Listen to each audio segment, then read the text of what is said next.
আসসালামু আলাইকুম রহমতুল্লাহ। এ দুনিয়াতে আমাদের প্রত্যেকের চিন্তা হলো আমরা কিভাবে সফল হব, সফলতা অর্জন করব, সফল কাম হব, সফল চাকরিজীবী, সফল মানুষ, সফল ব্যবসায়ী, সফল নেতা।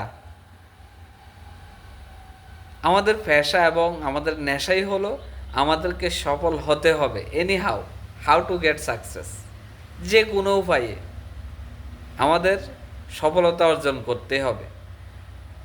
হালাল কিংবা হারাম, কিংবা দুর্নীতি করে, কিংবা চাঁদাবাজি করে, কিংবা অন্যের হক নষ্ট করে, যেভাবেই হোক আমাদের নেশা এবং পেশাই হলো আমাদেরকে সফলতা অর্জন করতে হবে, সফল হতেই হবে।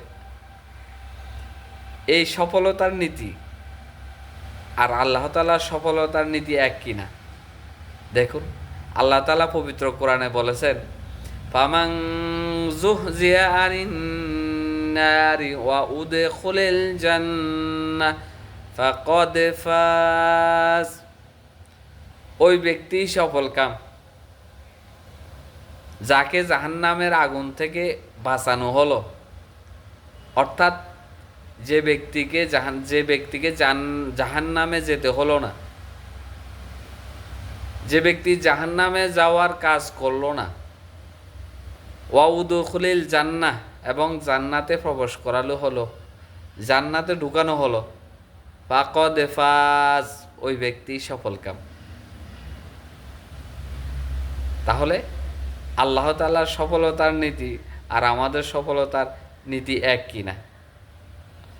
আল্লাহ তাআলা আমাদের প্রত্যেককে আল্লাহর নীতি অনুযায়ী সফল হওয়ার তৌফিক দান করুন।